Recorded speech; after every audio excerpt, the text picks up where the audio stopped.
Go to the View menu and select Show Grid. Choose the Pen tool and proceed with creating the shape for the home icon.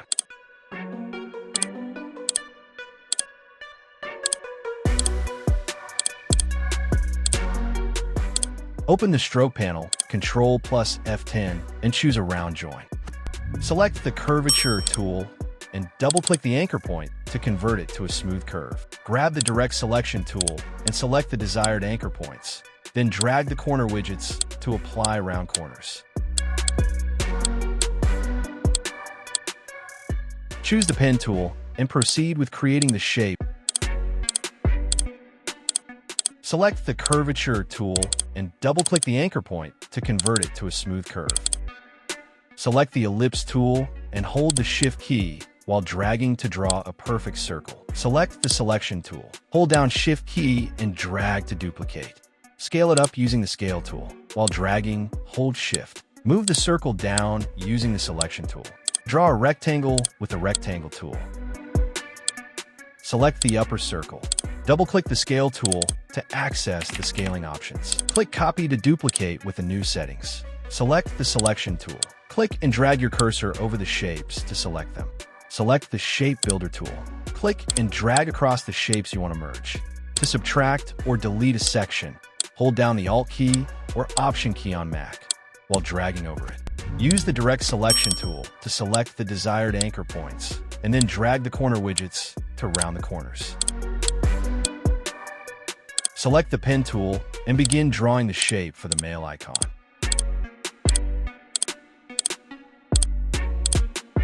Use the Direct Selection tool to select the desired anchor points, and then drag the corner widgets to round the corners.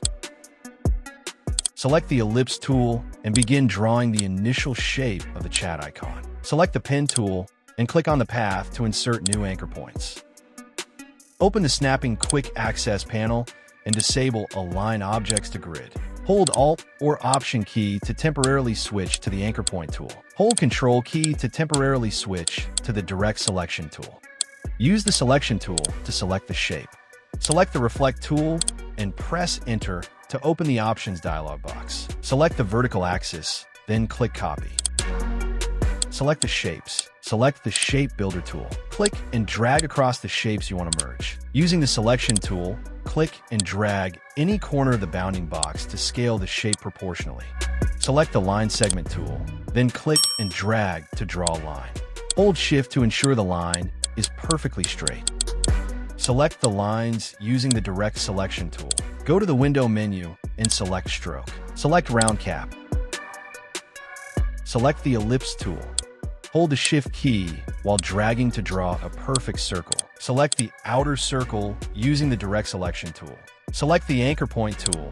Click on the bottom anchor point to remove the curvature. Using the Direct Selection tool, select and move down the point to get the desired shape. Grab the Direct Selection tool and select the desired anchor points. Then drag the corner widgets to apply round corners. Select the Ellipse tool and hold the Shift key while dragging to draw a perfect circle. Select the Pen tool. Draw a line at a diagonal angle until its end point snaps to the circle's edge. Press Shift plus F10 to open the Stroke panel. Just go ahead and match the Stroke panel settings you see here on the screen. Go to the Object menu and select Expand. Make sure both Fill and Stroke are checked, and then click OK. Click the Swap Fill and Stroke icon. Using the Direct Selection tool, select and move the point to get the desired shape. Use the Selection tool to select the shape. Select the Shape Builder tool. Click and drag across the shapes you want to merge. Use the Selection tool to select the circle. Go to Object menu, Path, Offset Path. Set the offset value to -5, then click OK. Select the Pen tool and begin drawing the shape. Using the Direct Selection tool, select and move the point to get the desired shape. Select the corner anchor points, then drag the widgets to round the corners. Use the Rectangle tool to draw a rectangle shape. Then, click and drag the widgets to smooth the corners. Draw an inner rectangle and smooth its edges. Select the Line Segment tool, then click and drag to draw a line. Use the Ellipse tool to begin creating the web icon. draw your initial circle. To duplicate it exactly in the same position, right-click, select Copy, and then select Paste in front. Now, use the Selection tool to make the copied circle an oval shape. As you drag the handle, hold down Alt or Option so the shape expands evenly from the middle. Select the Line Segment tool. Click and drag to draw straight lines over the shapes as shown. With the Direct Selection tool or Selection tool, hold Alt or Option and drag the circle to duplicate it, placing it as shown. With the Selection tool, select the shapes. Using the Shape Builder tool, hold Alt or Option and drag across the unwanted parts to trim them away. If you found this video helpful, give us a like and subscribe to join our creative community. Your comments and shares fuel what we do next, so let us know what you think.